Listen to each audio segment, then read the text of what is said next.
Yo, what's up mga kapips? Meron tayong tanggap ngayon. Ito yung A20s. Google account, new security. Wala siyang ang tawag nito. Wala siyang bypass sa YouTube. Saka mahal ang server kasi hindi siya ang tawag nito. Kumbaga hindi siya local, galing siya ng UAE. So ang gagawin natin dito, solution natin is via JTAG. Bubuksan natin siya. Papakita ko sa inyo kung paano yung procedure. Medyo mas mababa kasi ito compare sa server. Sa server kasi abutin ng mga, sabihin natin, mga 2,000.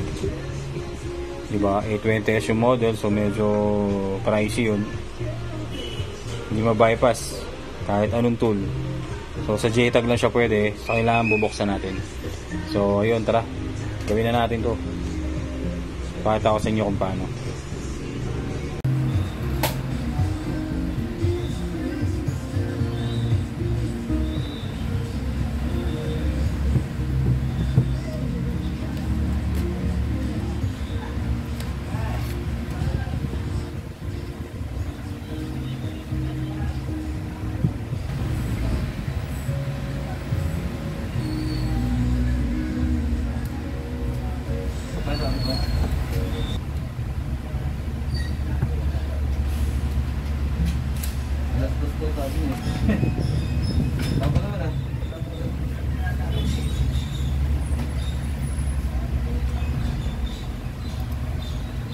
Wala pa ba? Ba't 241 na dito sa ayun, 101?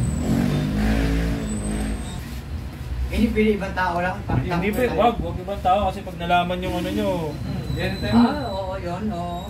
Pag malaman. Oo. Hindi lang, hindi ko sasabihin sa kanya yung password o PIN. Kahit na po. Kahit na po kasi pag alam niya yung details ng i-entry dun sa registration nyo, pag nag-forgot password yun, tapos nanghingi ng details, mayayari yung nyo. Gcash ko. Oo, alam niya yung isasagot eh. Madali lang naman yun, sir. Magpa ng Gcash? Oo, madali lang yun. Ilan gig ba yun? Ang Gcash, pag magpa-open ka? Pag nag-download ka? Oo. Maliit lang yun, sir. Maliit lang yun? Oo.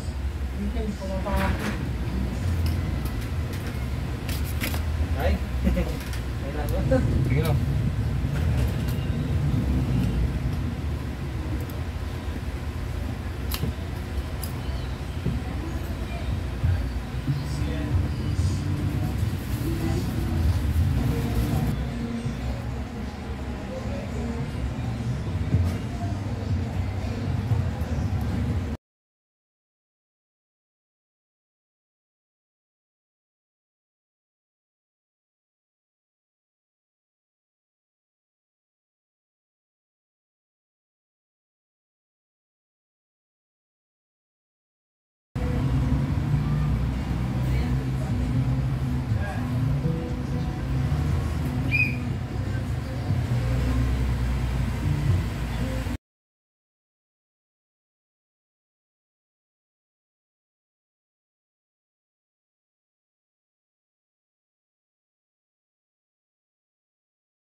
See it, baby.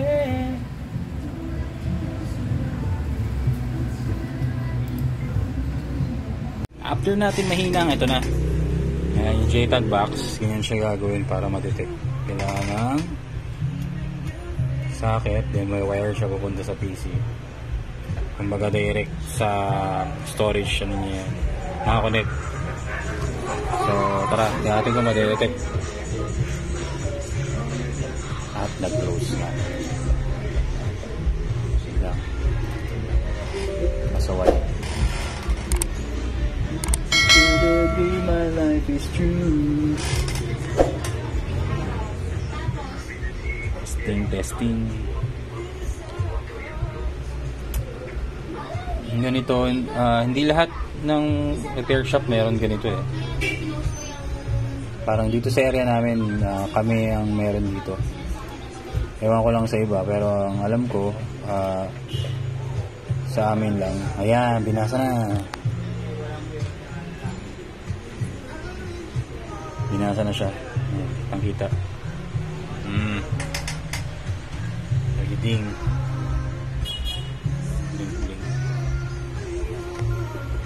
Ganito ginagawa namin pag medyo, lalo na pag mahal yung server kasi ng worldwide yan eh. In UAE, syempre ibang country. Dito sa atin sa local, medyo mura lang. Kung via server ka, sa 1 to 1.5, mga ganun. Depende. Pero dito sa atin kasi, pag mga ganito, katulad dito UAE galing worldwide, ganun talaga, mahal ang server niya, hindi siya same ng price ng local na dito sa atin. Hintayin lang natin, pinabasa pa. Ayan, pinasa na, nakita niyo yung info. Ayan siya, Samsung A27F A20s. So, kitang-kita. Warning, device blocked by FRP. Yan yung tatanggalin natin. Paano? Ganito. Pag nagtatanggal kasi ako niyan, hindi ako katulad ng ganito na dito ko i-remove. Yan. Google FRP. Kasi medyo takot ako sa ano. So, ang ginagawa ko, mano-mano. Parang ganito. Hahanapin lang natin yung area. Yan, yung area. Partition 62 ROM 1. Persistent. Gagawin natin, hanapin yung persistent. Ito. Tapos right click, erase. Partition na yung persistent. Siyempre, bago yung mag-erase, read muna, backup muna para sigurado. Lagay lang natin din sa desktop para sure, kasi mahirap na mamaya error, di ba? Sakali magkamali o pwede gusto siya ibalik. Ngayon pag nag-backup na, tsaka natin siya i-erase. Yan, erasing na. So pag successful erase, ang gagawin natin, back to main menu, or yan, back to main menu, tapos or kahit dito sa tools, and then read info. Yan, read info mo, yan ang makikita mo. Or para sure na wala ng FRP, pwede mong gawin, or Google account, pwede mong gawin close session. Sa akin nag-close, hindi lang session, nag-close yung tool mismo sa Y. Ngayon yung open natin ulit, wait lang. To-close talaga yan dito sa PC ko lagi. Ang version 1.22 na yan, sa Y yan eh. Kailan natin mag-open. Ngayon pagka-info niyan, pagka-info makikita natin dito kung wala na. Ayan, select natin high power, tapos connect. Ayan, nabasa na. Ito na naman sa reading initial info. Hintayin natin dyan talaga tumatagal minsan. So ayan, ito nabasa na. Hintayin natin sa info. Ito yung mag-reading. Ayan, wala na yung FRP block. Nalilis na siya. So pag ganito, assemble na natin unit. Alisin na natin siya dyan, tapos i-assemble, tapos testingin na natin. Tara!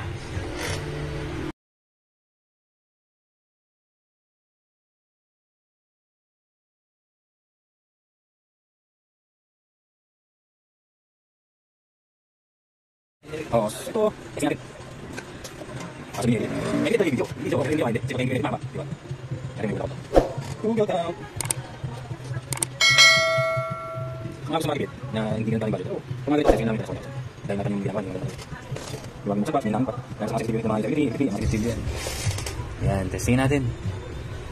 So, select natin is English Philippines. Start. Next. Well, ayun na. May skip na.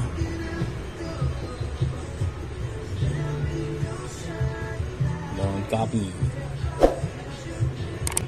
There'll be no clear response. Skip. Later na lagyan. Section. Ito medyo matagal ko eh. Pero, kaya mo. Mga gusto mo pag-PM lang po sila. Or inquire lang. Kasi depende po sa model ng price nito. Pero usually, yung price namin sa ganito is 800 to 1,000. Depende sa model. Okay? Yun, kung may mas mura, di sa kanila. Pagawin na sa kanila. Wala naman kasimple. Pag mas malapit sa inyo. So, ayan na. Okay na siya. Wala ng Google account. All goods na. Gagamitin na lang.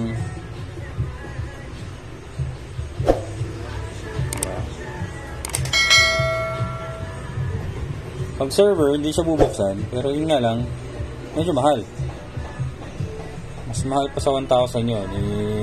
1, 2, 1, 5, mga ganun. Pag mga ibang ano naman, ibang bansa naman galing. Ayan siya. 820S. Pag mga ibang bansa naman siya galing, worldwide server yung ginagamit, mas mahal siya. So, paano lang? 2,000, 2,500, depende rin sa model. So, ayun lang. Sa mga gusto po, PM lang po kayo, inquire lang kayo, depende po sa model and price natin. Pag piniem niyo po yung page namin, ako po mismo yung sumasagot, okay? So, yun lang po. Or kahit direct message lang ako sa account ko mismo. So, yun lang. Maraming salamat. Hanggang next video mga kapips. Thank you. God bless. Have a nice day.